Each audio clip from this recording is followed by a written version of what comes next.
काला साया। यूं तो बनारस घाट अपनी खूबसूरती के लिए बहुत प्रचलित है, पर घाट के किनारे कई राज लिए बैठे हैं।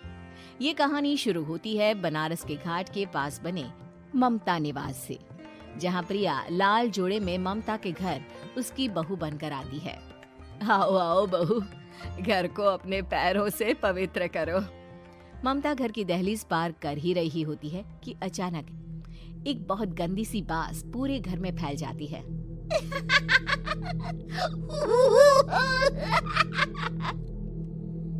ये बदबू और ये आवाजें, ये कौन हंस रहा है माँ? अब ये पड़ोसी ना हमारे थोड़े अलग से है। कहाँ हम शाकाहारी और ये मांस मच्छी खाने वाले। छोड़, तू ध्यान मत दे और गृह प्रवेश कर। और हाँ बहू, अपनी सास की एक बात हमेशा याद रखना, इन पड़ोसियों से तो कभी बात नहीं करेगी। अच्छे लोग नहीं है ये। अपनी सास की ये बात मानेगी ना बेटा?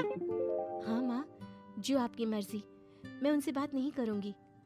अगले दिन प्रिया अपनी पहली रसोई बनाने रसोई घर में जाती है। ये छोकी बात तो नाक में जा रही है। एक काम करती हूँ, खिड़की खोल देती हूँ। प्रिया खिड़की खोलने जाती है। इतने जाले, लगता है इस खिड़की को कभी खोला ही नहीं गया। पर ऐसा क्यों? ओह, नॉन वेज की स्मेल आती होगी ना।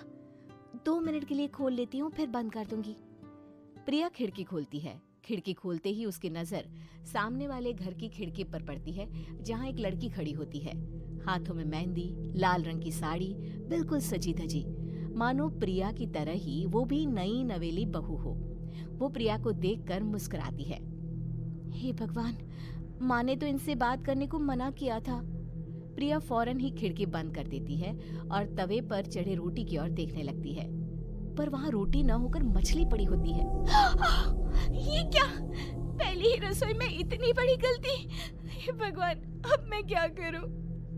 प्रिया बहुत डर जाती है और फौरन रसोई की सफाई करने और फिर सभी के लिए खाना बनाने लग जाती है।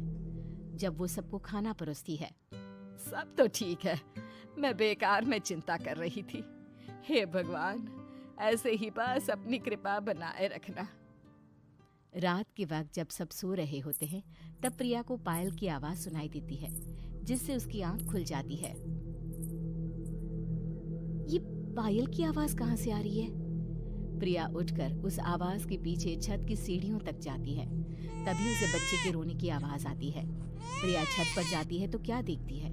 वही लाल साड़ी वाली लड़की अपनी गोद में एक नवजात बच्चे को घुमा घुमा कर सुला रही है। तभी प्रिया की नजर उसके पेट पर पड़ती है। ओह गॉड, ये तो प्रेग्नेंट भी है। सुनिए, बच्चा सो नहीं रहा है क्या?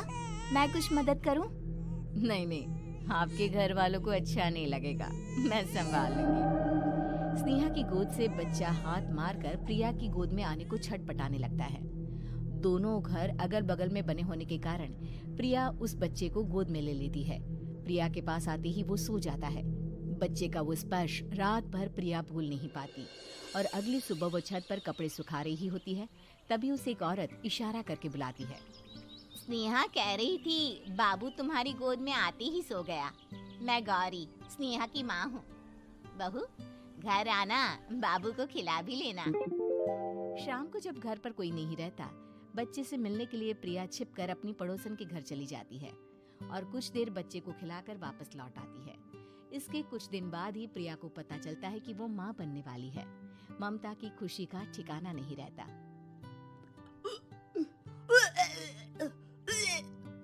माँ जी, पता नहीं क्यों उल्टी आ रही है।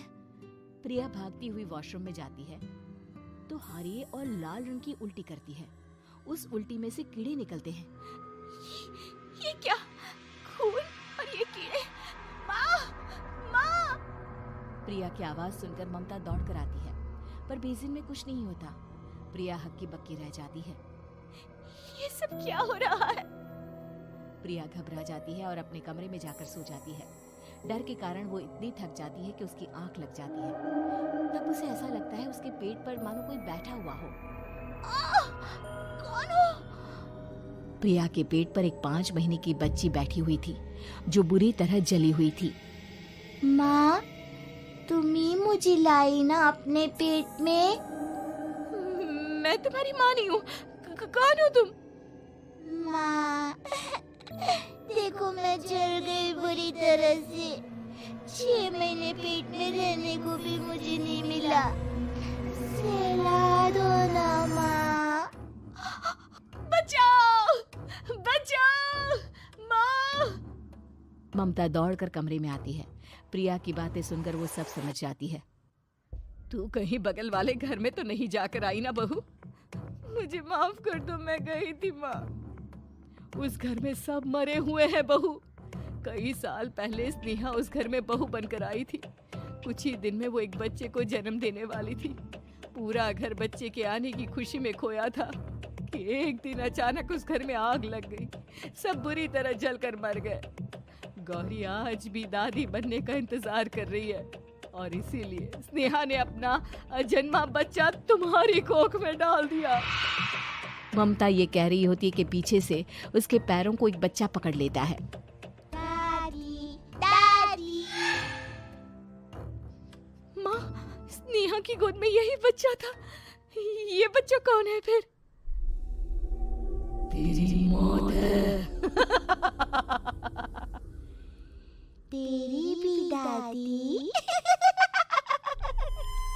जिस चीज का ममता को डर था वही हो गया। ममता निवार करवा देती है और ममता निवास फिर से आत्माओं के साए से मुक्त हो जाता है।